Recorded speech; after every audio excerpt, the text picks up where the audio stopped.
YouTube channel लोक दर्पण पर आज प्रस्तुत है कहानी संग्रह 9 दिन 100 कहानी की एक और कहानी जिसका शीर्षक है चुड़ैल का खौफ। यह 3 मंजिला बिल्डिंग है जिसमें 12 फ्लैट हैं। सबसे ऊपरी तल में B303 में शेखावत अपने परिवार के साथ रहता है। उसके बगल में मुकेश, सामने गणपत और गणपत के बाजू वाले फ्लैट में रोशन रहता है। इसी तरह 4 लोगों का परिवार प्रथम तल पर और 4 लोगों का परिवार भूतल में रहता है। ये सब सरकारी आवास हैं और ये लोग एक ही दफ्तर में नौकरी करते हैं। जब से इन्हें यह फ्लैट आवंटित हुए हैं, यहाँ का माहौल बहुत खुशनुमा हो गया है। ऐसा इन फ्लैट्स में रहने वाले लोग नहीं कहते हैं, बल्कि बाउंड्री के उस पार सर्वप्रिय बिहार के निवासी कहते हैं। शायद वे लोग सब टीवी के सीरियल तारक मेहता का उल्टा चश्मा देखते होंगे, इसलिए उन्होंने इस कॉलोनी को गोकुलधाम नाम भी दे दिया है। 3 मंजिला बिल्डिंग के कारण सर्दियों में पीछे के कमरों में धूप कम आती है। बिल्डिंग बनने से पहले बाउंड्री के उस पार के निवासियों को भी अच्छी धूप मिलती होगी, लेकिन अब उनमें से कुछ सुबह की धूप न मिलने से परेशान रहते हैं। इनमें से ही एक घर में चौधरी पूरन सिंह अपने परिवार के साथ रहता है। उनकी पत्नी गोकुलधाम की महिलाओं को जब देखो ऐसा घूरती है जैसे वे सब उनका खेत उजाड़ कर यहाँ बसी हैं। वह कभी कभी ऐसी ऊट पटांग बातें करती है जैसे वह गोकुलधाम वालों को डराना चाहती है। अपनी छत से महिलाओं को ऐसी डरावनी कहानियाँ सुनाती है कि वे समझती हैं कि कहीं यह सच हुआ तो फिर क्या होगा। इसलिए गोकुलधाम की पढ़ी लिखी महिलाएं भी आजकल टोने टोटके करने लगे हैं। कुछ दिन पहले उसने कॉलोनी के सामने के जंगल जलेबी के पेड़ में चुड़ैल के निवास की बात कहकर सबको डरा दिया है। उसका कहना है कि भादों की अमावस की रात को वह चुड़ैल शादी का जोड़ा पहनकर लोगों के घरों की घंटी बजाती हैं। जो कोई मर्द सबसे पहले दरवाज़ा खोलकर बाहर झांकता है, उस मर्द के गले में वह चुड़ैल जयमाला डालकर उसे अपने साथ ले जाती है और जिस मर्द को वह अपने साथ ले जाती है उसका कलेजा निकाल कर खा जाती है। वह कह रही थी 13 वर्ष में अभी तक उनकी कॉलोनी की 13 औरतें भरी जवानी में ही विधवा हो गई हैं। कमाल की बात तो यह है कि आज तक किसी भी औरत का वह चुड़ैल बाल भी बांका न कर पाई। सुना है कि वह औरतों से कहती है, तुम सब तो मेरी सगी बहन हो।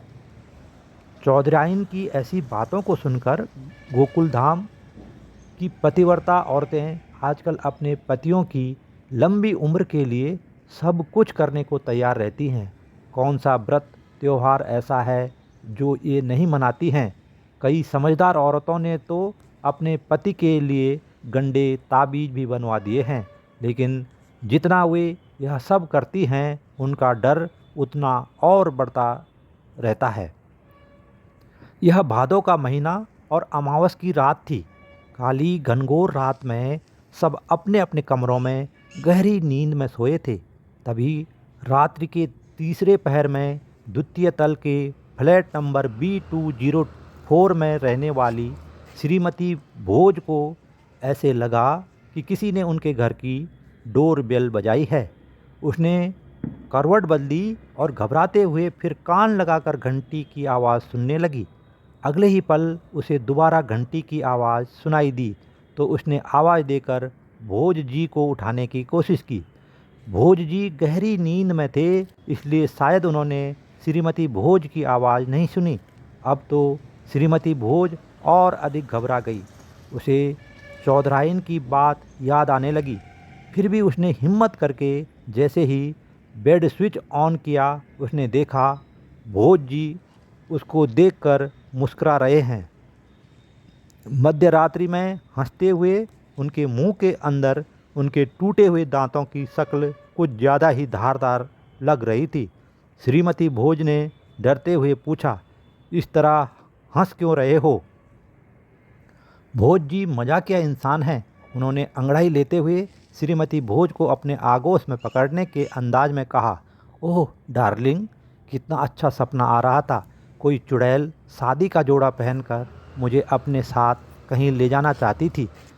उसका वह रूप देखकर मैं जैसे ही उसको आलिंगबद्ध करना चाहता था, तभी किसी चुड़ैल ने मुझे नींद से जगा दिया। ओह! उस दुष्ट को भी अभी नींद खराब करनी थी। चलो लाइट बंद करो और सो जाओ। क्या पता नींद में मुझे वह स्वप्न दोबारा लौट आए। यह सुनते ही श्रीमती भोज ने चौधराइन का बताया टोटका भोज जी पर आजमाते हुए उन्हें लात मारकर बिस्तर से नीचे गिरा दिया। वह भागते हुए तुरंत कमरे से बाहर निकली और उसने कमरे को बाहर से बंद कर दिया। थोड़ी देर बाद वह रसोई से तवे में 11 लाल मिर्च भून कर ले आई। गर्म तवे पर रखी मिर्चों को बेडरूम में रखकर उसने बाहर से कमरा दोबारा बंद कर दिया। अब सारे कमरे में मिर्ची के धुएं से भोज जी का खांस खांस कर बुरा हाल हो गया था। ऐसे में उन्होंने गुस्से में श्रीमती भोज से चिल्लाते हुए कहा, अरे चुड़ैल, दरवाज़ा बंद करके खुद कहाँ भाग गई? दरवाज़ा खोलो, वरना मैं बालकनी से नीचे कूद जाऊंगा। आधी रात में बिल्डिंग में ऐसा शोरगुल सुनकर सभी की नींद खुल गई। लोगों में एक दूसरे के हालचाल जानने की इच्छा भी थी। औरतों ने दरवाज़ा खोलकर एक दूसरे की घंटियां भी बजाई, लेकिन चौधराइन की जंगली जलेबी के पेड़ की चुड़ैल की कहानी के भय से किसी भी पतिव्रता नारी ने इस काली रात में अपने पति को अपने बेडरूम की लक्ष्मण रेखा न लागने दी। भोर होते ही पूरी बिल्डिंग की महिलाएं यही चर्चा कर रही थी कि चौधराइन सच ही कहती थी। कल रात तो इसके पापा बाल बाल बचे, वरना उस चुड़ैल ने तो आधी रात को हमारे कमरे की घंटी बजा ही दी थी।